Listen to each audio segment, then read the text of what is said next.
Today we are going to study about the surface tension. A liquid at rest shows a very interesting property called surface tension.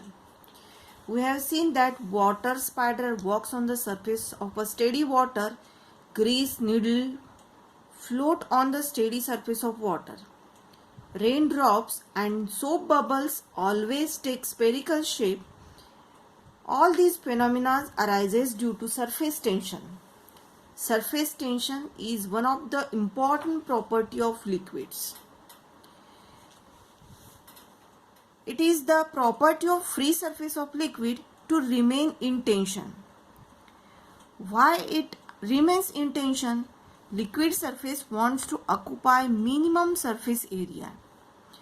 Therefore, it remains in a tension. That all the raindrops, why they take the shape of sphere? Because sphere has the minimum surface area. So raindrops become spherical in shape. Now to study all these things about the surface tension, we must know what is the molecular theory of surface tension. Molecular theory of surface tension क्या है ये आपको पता होना चाहिए. तो for that we first know what are the some terms about the molecular theory of surface tension. First of all we must know what is intermolecular force. अब ये intermolecular force क्या होता है? It is the force between the two molecules. We know that any liquid consists of molecules. Any two molecules attract each other by the force. That force is called as a intermolecular force. Means अगर आपने water consider किया है तो water में बहुत सारे molecules हैं. अगर आपने दो मॉलिक्यूल्स कंसीडर किए तो दो मॉलिक्यूल्स के बीच में जो फोर्स ऑफ अट्रैक्शन रहेगा that is called as a intermolecular force of attraction. Now this intermolecular force of attraction is of two types. अब उसके दो टाइप्स हैं. कौन कौन से दो टाइप है? First one that is cohesive force and another one is the adhesive force.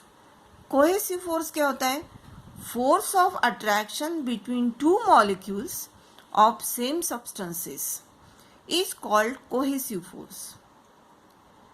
अब देखो अगर आपने दो वाटर के मॉलिक्यूल लिए, ये दो वाटर के मॉलिक्यूल है. Now this molecule attracts to this molecule and this molecule is attract to these molecules. There is a force of attraction between these two molecules. Intermolecular force of attraction between these two molecules. अब दोनों molecules अगर same है तो that force of attraction is called as a cohesive force. दो glass के molecules लिए तो दोनों ग्लास के मॉलिक्यूल के बीच में जो फोर्स ऑफ अट्रैक्शन रहेगा that is also called as a cohesive force.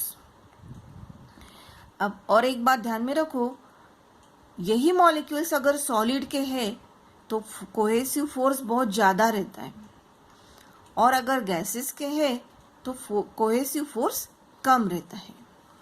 Okay, then second force that is the adhesive force. Force of attraction between two molecules of different substances is called adhesive force. For example, अगर आपने एक glass का molecule और दूसरा water का molecule लिया तो these two molecules are of different substances. तो अभी ये दोनों के बीच में जो फोर्स ऑफ अट्रैक्शन रहेगा that force of attraction is called as a adhesive force. Okay. अभी देखो अगर ये आपका एक कंटेनर है, कंटेनर में वाटर है, ये उसका फ्री सरफेस है, ठीक है. अगर यहाँ का एक मॉलिक्यूल कंसीडर करते तो this molecule is of water और यहाँ का जो रहेगा ग्लास का मॉलिक्यूल रहेगा. अब ये ग्लास और वाटर के मॉलिक्यूल में जो फोर्स ऑफ अट्रैक्शन रहेगा that is called as a adhesive force. अभी यहाँ का एक मॉलिक्यूल लेते हैं, यहाँ का glass, there is a adhesive force. But ये जो वाटर है, वाटर के अंदर में कौन सा फोर्स रहेगा हर एक मॉलिक्यूल के इसमें? That is the cohesive force. Water this water glass adhesive, water cohesive force. But suppose we consider this molecule of water and this molecule of air, free surface के ऊपर का एक molecule और free surface के नीचे वाला एक water molecule.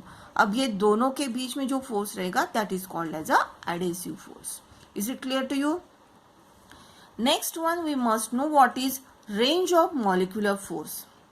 It is the maximum distance from a molecule up to which molecular force is effective.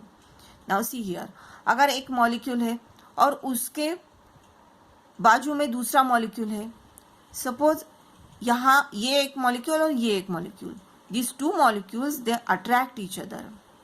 तो यहाँ से यहाँ तक का जो distance रहेगा उसको कहा जाएगा रेंज ऑफ मॉलिक्यूलर फोर्स. उसके अंदर के जो भी मॉलिक्यूल्स रहेंगे, all these molecules they attract by this molecule, पर उसकी जो रेंज है उसके बाहर वाला molecule it is not attracted. Means हर मॉलिक्यूल के लिए that range of molecular force is maximum distance is called as a range of molecular force. हर मॉलिक्यूल में कितना रहता है? That is effective distance is 10 raised to power minus 9 meter. That is equal to 1 nanometer. इतने distance में एक molecule दूसरे molecule को अट्रैक्ट कर सकता है. That is called as a range of molecular force. Okay, now what is mean by sphere of influence? It is the sphere drawn with a molecule at a centre and molecular range as a radius. अगर ये molecule है आपका और यहाँ से यहाँ तक का डिस्टेंस अगर रेंज ऑफ मॉलिक्यूलर फोर्स है, तो ये मॉलिक्यूल कंसीडर करके आपने इसको सेंटर कंसीडर करके रेंज जितनी है उतना रेडियस लेके अगर एक स्फीयर ड्रॉ किया, ये तो अभी सर्कल दिखेगा, 3 डायमेंशन कंसीडर करोगे तो स्फीयर बन जाएगा. तो स्फीयर ड्रॉ किए तो क्या हो जाएगा? ये स्फीयर के अंदर में जितने भी मॉलिक्यूल्स है they attract with each other. लेकिन ये स्फीयर के बाहर वाले की जो मॉलिक्यूल्स रहेंगे there is no force of attraction between this two between that molecules.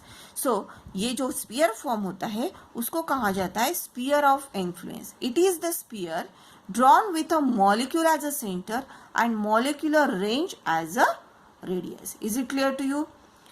Next one, that is the surface film. Surface film क्या होता है वो देखते हैं. That is suppose this is your container. ये कंटेनर लिया, उसमें वाटर है. वाटर के बहुत सारे मॉलिक्यूल्स दिखाई दे रहे आपको. दिखाई दे रहे means we can show here these are the molecules of the liquid. ये XY that is called as a free surface of the liquid.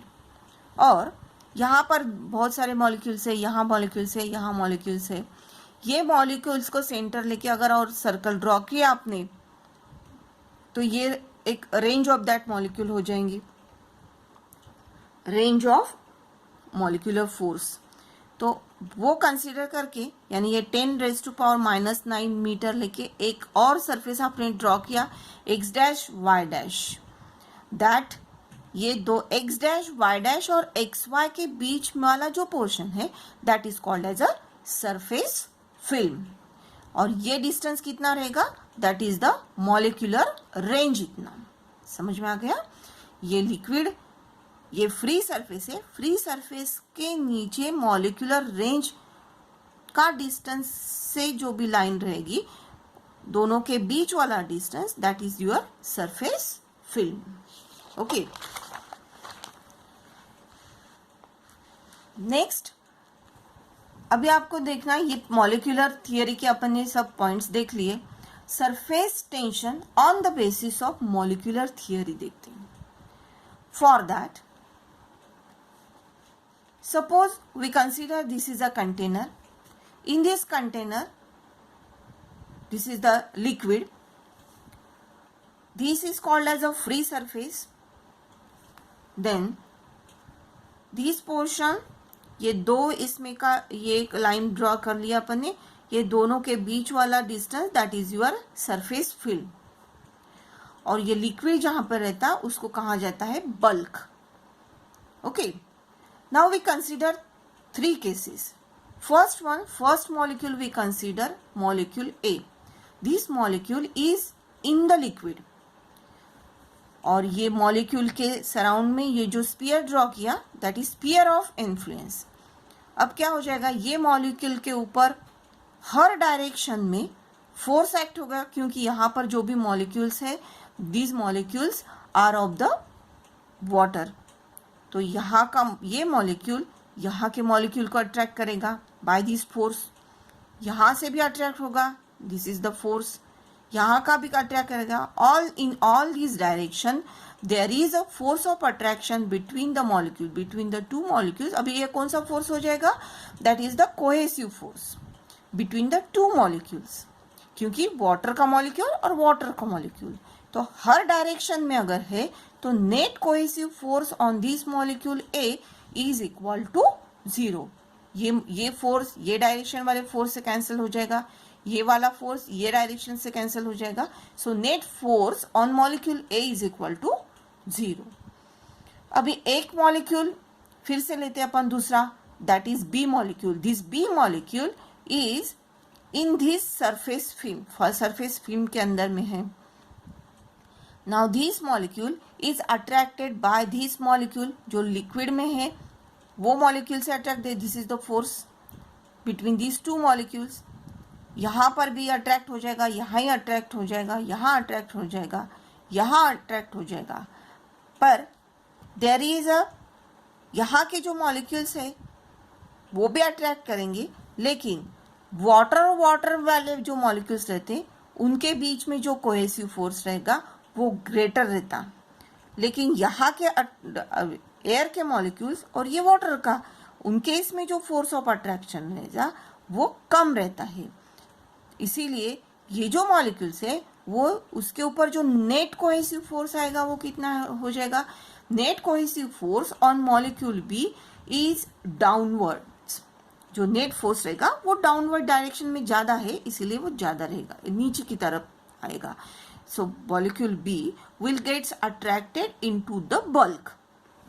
क्योंकि ये वाला फोर्स कम हो गया, ये सभी ज़्यादा हो गए, तो वो नीचे आने की कोशिश करेगा. अभी सी वाला पॉइंट लेते. सपोज सी पॉइंट कंसीडर किया, वो that point, that molecule is on the free surface. Free surface के ऊपर है, तो ये मॉलिक्यूल यहाँ के जो वाटर मॉलिक्यूल्स है वो अट्रैक्ट करेंगे. There is a force of attraction between these two molecules, that is water cohesive force, it is greater. यहाँ से यहाँ तक जो भी है एयर के मॉलिक्यूल और वाटर के molecules, there is a force of adhesive force रहेगा, इसमें कोहेसिव फोर्स रहेगा. So the net cohesive force on the molecule C is also in a downward direction, क्योंकि ये वाला ज़्यादा रहता है वाटर और एयर वाटर वाला कम रहता है. हालांकि आपको आधे आधे दिख रहे, लेकिन ये वाला ज़्यादा रहेगा. So this molecule C, it is coming in a downward direction, it is attracted into the liquid. अभी देखो यहाँ के जो भी मॉलिक्यूल्स है वो सभी नीचे आना चाहते हैं, ठीक है. तो नीचे आना चाहता है, इसीलिए ये फ्री सरफेस के ऊपर एक टेंशन क्रिएट हो जाता है, that is called as a surface tension. ये एरिया फिक्स है. देखो यहाँ के मॉलिक्यूल्स, यहाँ का मॉलिक्यूल, यहाँ का मॉलिक्यूल, यहाँ से कुछ मॉलिक्यूल्स अगर नीचे आ गए, ये 3 कंसिडर, यहाँ के ये मॉलिक्यूल नीचे आ गया है, तो ये दोनों मॉलिक्यूल में फोर्स ऑफ अट्रैक्शन रहेगा, तो एक दूसरे की तरफ जाने की कोशिश करेगा. मीन्स यहाँ पे सभी मॉलिक्यूल्स एक दूसरे को एक पास आना चाहेंगे, लेकिन यहाँ का और ये कॉन्टैक्ट एरिया फिक्स है. Therefore, there is a tension on this free surface that is called as a surface tension. Okay. Now see here, surface tension को अगर define करना है, how will you define? That is the tangential force per unit length on imaginary line drawn on a free surface of liquid is called as a surface tension. For that, suppose we consider this is a container. In this container there is a liquid. This is the free surface of the container. और ये free surface के ऊपर एक imaginary line अगर आपने consider की, so ये imaginary line है, उसके ऊपर ये direction में force act होगा, that is the tangential direction. Force act होगा, यहाँ पर भी फोर्स एक्ट होगा, यहाँ पर भी फोर्स एक्ट होगा. That is the tangential force per unit length of the imaginary line. तो जैसे यहाँ पे टेंजेंशियल फोर्स लग रहा, वैसे इसी डायरेक्शन में टेंजेंशियल फोर्स रहेगा. Means therefore the surface tension is created on this liquid. That surface tension T, it is equal to F upon L, tangential force per unit length on imaginary line drawn on the free surface of the liquid. Okay, so formula मिल गया आपको. T is equal to F upon L. Unit क्या रहेगा उसका? Unit force का Newton है, length का metre है, सो Newton पर मीटर. डायमेंशंस देखो, डायमेंशंस कैसे फाइंड आउट करोगे आप? दैट इज फोर्स के डायमेंशंस लिखोगे L1 M1 T -2 और लेंथ के, सो 1 - 1 0 हो जाएगा. L0 M1 T -2 are the dimensions of the surface tension. One more thing, surface tension for water की value 0.727 newton metre. Soap solution लेते हो आप तो 0.025 न्यूटन पर मीटर. ग्लिसरीन की वैल्यू है 0.0632 न्यूटन पर मीटर. सोप सॉल्यूशन का सरफेस टेंशन कम है than that of the water. ये बात ध्यान में आ गई. Therefore surface tension of the water is greater than that of the soap solution. इसीलिए कपड़े धोते वक्त अपन वाटर में सोप ऐड करते, उसका सोप सॉल्यूशन का सरफेस टेंशन कम रहता, इसीलिए डर्ट निकल जाती. Is it clear to you? Thank you.